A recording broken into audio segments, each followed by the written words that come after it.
Subscribe करें देववाणी channel को और नोटिफिकेशन बेल दबाएं और ऑल करें, जिससे हमारी आने वाली नई वीडियोस का नोटिफिकेशन आपको जल्दी मिल जाएगा। जय श्री राम भक्तों। दोस्तों, यह कथा बहुत ही अच्छी है, पूरा सुनिएगा और लाइक ज़रूर कीजिएगा। चलिए कथा की ओर चलते हैं। आज की कथा है जैसे को तैसा, एक पंडित जी और कल्लू कबाड़ी। आइए कथा श्रवण करें। पंडित राम कुमार एक सेवानिवृत्त शिक्षक थे। अवकाश प्राप्ति के बाद उन्होंने कस्बे के बाहर शहर को जोड़ने वाली मुख्य सड़क के किनारे 2 बीघा जमीन लेकर अपना एक छोटा सा घर बना लिया था।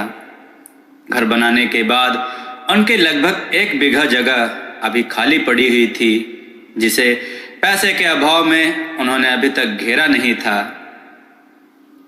मुख्य सड़क पर शहरीकरण की तरफ बढ़ रही इस बस्ती में जमीनों के भाव अब आसमान छूने लगे थे। निसंतान पंडित जी पेंशन के पैसों से इसी तरह अपना गुजर बसर कर रहे थे और अर्थ भाव की वजह से अपनी बची हुई जमीन का उपभोग करवाने में असमर्थ थे।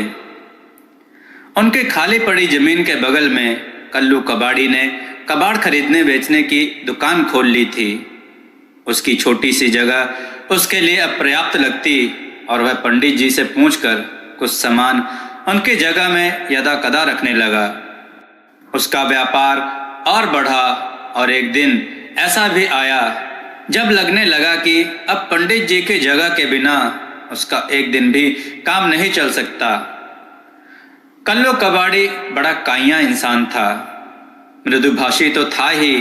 वह अपने इसी मीठी वाणी के चलते उसके कई सिपाहियों से जान पहचान हो गई थी और उनकी ही शह पर वह बेखौफ होकर कोई भी चोरी की वस्तु अपने मनचाही कीमत पर खरीदकर कई गुना मुनाफा कमा लेता। उसकी आर्थिक स्थिति सुदृढ़ होती गई और इसी के साथ उसके मन में बढ़ता गया लालच और बेईमानी का अवगुण। अब उसकी नजर पंडित जी की जगह पर अटक गई। वह उसे किसी भी तरह हासिल करने की फिराक में लग गया। बढ़ती महंगाई में गुजारे के लिए पेंशन की रकम पंडित जी को अब अपर्याप्त लगने लगी थी। सो धर्मपत्नी की सलाह पर उन्होंने वह खाली पड़ी जमीन बेचने का निश्चय कर लिया। मंशा थी कि उसे बेचकर लगभग 30 लाख रुपए तो मिल ही जाएंगे, जिसे बैंक में जमा कराकर उससे मिलने वाले ब्याज से गुजारा आसानी से हो जाएगा। वह जगह कल्लू कबाड़ी के लिए सबसे अधिक उपयोगी थी। यह वो जानते थे, सो उन्होंने सबसे पहले उसी से बात करना आवश्यक समझा। उनकी बात सुनकर कल्लू ठहाका लगाकर हंस पड़ा और बोला, पंडित जी, वह जगह अब तुम्हारी है ही कहाँ जो तुम बेचना चाहते हो।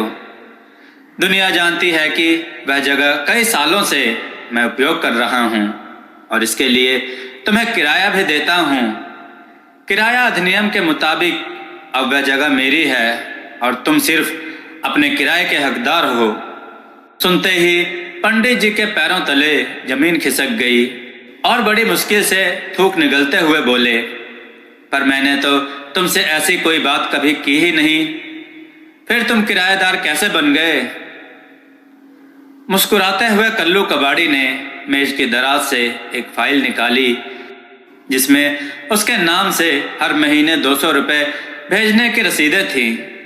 उन्हें दिखाते हुए कल्लू ने बताया, ये देखो, हर महीने तुम्हें नियमित रूप से 200 रुपए भेजता हूँ बतौर किराए के, लेकिन तुम इन्हें स्वीकार नहीं करते और वापस लौटा देते हो, तो इसमें मेरी क्या गलती है।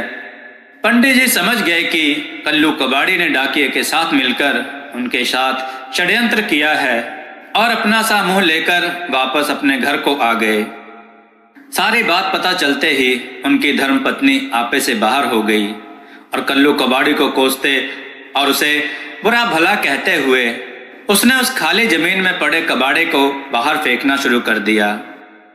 कल्लू ने उन्हें समझाने व रोकने का बहुत प्रयास किया, लेकिन पंडिताइन का रौद्र रूप देखकर वह भी सहम गया और फिर अचानक उसने उन्हें सबक सिखाने का फैसला कर लिया। अपने एक परिचित सिपाही को तुरंत आने का निवेदन करके उसने अपने नौकरों को आदेश दिया कि जबरदस्ती पंडिताइन को उस जगह से निकालकर बाहर फेंक दो। पंडित जी भी उनके साथ ही थे। नौकरों ने पंडिताइन को धकेलकर जगह से बाहर करना चाहा। यहीं पंडित जी अपना आपा खो बैठे और वहीं पड़ी एक लकड़ी लेकर उन आदमियों पर टूट पड़े। लेकिन बूढ़ी हड्डी आखिर उन हट्टे कट्टे मजदूरों का क्या बिगाड़ लेती। और फिर जब मजदूरों ने जवाबी हमला किया तो उन्हें दिन में तारे नजर आने लगे। पंडित जी और पंडिताइन को मार मार कर कल्लू के आदमियों ने घसीट कर उनके घर के सामने फेंक दिया। तब तक कल्लू का परिचित सिपाही अजय आ गया था। कल्लू ने उसे सारी सही सही बातें बताते हुए उससे मदद करने का निवेदन किया। सुनकर अजय मुस्कुराया और बोला, तुम उसकी चिंता ना करो, मैं हूं ना। वह पंडित तुम्हारा कुछ नहीं बिगाड़ पाएगा, उल्टे वह खुद ही कानून के जाल में इस कदर फंस जाएगा कि तुम्हारे आगे आकर हाथ जोड़ेगा और गिड़गिड़ाएगा। बस तुम मेरा ध्यान रखना। अंतिम वाक्य कहते हुए वह कुटिलता से मुस्कुराया। उसका हाथ दबाकर उसे आश्वस्त करते हुए कल्लू ने कहा, तुम उसकी चिंता मत करो और बस ये बताओ अब मुझे करना क्या है। वो तो है, और मुझसे बेईमानी करके जाओगे भी कहाँ। मुझे पता है कि तुम ये अच्छी तरह जानते हो कि तालाब में रहकर मगरमच्छ से वैर नहीं करना चाहिए। कहने के साथ ही अजय के चेहरे पर कुटिल मुस्कान फैल गई। अब तुम मेरा कमाल देखो। ये पंडित पंडिताइन भी जिंदगी भर याद रखेंगे कि किससे पंगा ले लिया। कहने के साथ ही अजय ने वहीं पड़ी एक लकड़ी उठाकर समीप ही काम कर रहे एक नौकर के सर पर दे मारी। उसका प्रहार अप्रत्याशित था और मारने का अंदाज ऐसा अचूक कि उस नौकर के सर से खून की धारा फूट पड़ी। पल भर में उसके गर्दन से होकर बहते हुए रक्त से उसकी कमीज पूरी तरह भीग गई। उसके बाद अजय वहीं नहीं रुका, बल्कि उसने 2-3 लकड़ी उसकी पीठ पर और शरीर के अन्य हिस्सों पर और दे मारा। वह नौकर कराह कर रह गया और बेबसी से कभी कल्लू को तो कभी अजय को देखता रहा। अजय ने इशारा किया और कल्लू ने तुरंत उसके माथे पर हाथ रखकर उसके घाव को दबाते हुए खून का प्रवाह रोकने का प्रयास किया। और प्रवाह कम होने पर उसने अपना रुमाल उसके जख्म पर कसकर बांध दिया। इसके बाद अजय ने कल्लू से कहा, अब इस नौकर को लेकर थाने जाओ और जैसा कहता हूं वहां जाकर वैसी ही शिकायत दर्ज करवाओ। आगे मैं सब देख लूंगा। कहने के बाद अजय ने कल्लू के साथ ही उस जख्मी नौकर को भी सब अच्छी तरह समझा दिया और थाने रवाना कर दिया। थाने पहुंचकर कल्लू ने अपने रसूख का फायदा उठाते हुए पंडित जी और पंडिताइन के खिलाफ नामजद रिपोर्ट दर्ज करवा दी। जमीन विवाद में नौकर पर जानलेवा हमला करने की झूठी शिकायत थाने में दर्ज कर ली गई।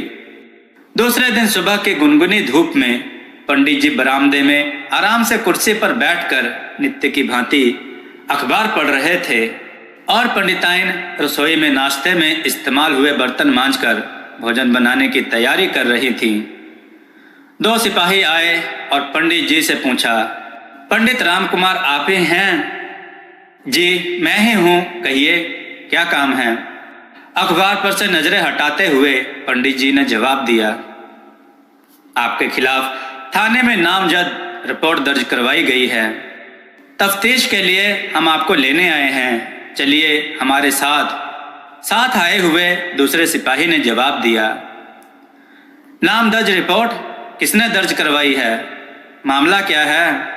सुनते ही पंडित जी हड़बड़ा उठे थे। सीधे साधे पंडित जी उम्र के अंतिम पड़ाव पर पहुंच गए थे, लेकिन उनका पाला कभी थाना पुलिस अथवा कोर्ट कचहरी से नहीं पड़ा था, सो उनका डर जाना स्वाभाविक भी था। पंडित जी यह सब तो हम नहीं जानते, आप थाने चलिए, वहां आपको सब पता चल जाएगा। बाहर से आ रही बातचीत की आवाज सुनकर पंडिताइन बाहर आ गई और रिपोर्ट की बात सुनते ही बिफर पड़ी। सिपाहियों के मना करने के बावजूद वह भी पहुंच गई थाने, उनके पीछे पीछे। थाने पहुंचकर पंडित जी को पूरी बात पता चली और वो समझ गए कि कल्लू ने उनको झूठे केस में फंसा दिया है। दोस्तों, कथा का अगला भाग सुनने के लिए चैनल को सब्सक्राइब करके रखें और कथा को सुनकर अपने विचार कमेंट के रूप में हमें अवश्य दें। कथा को शेयर जरूर करें और लाइक करना ना भूलें। जय श्री राम भक्तों।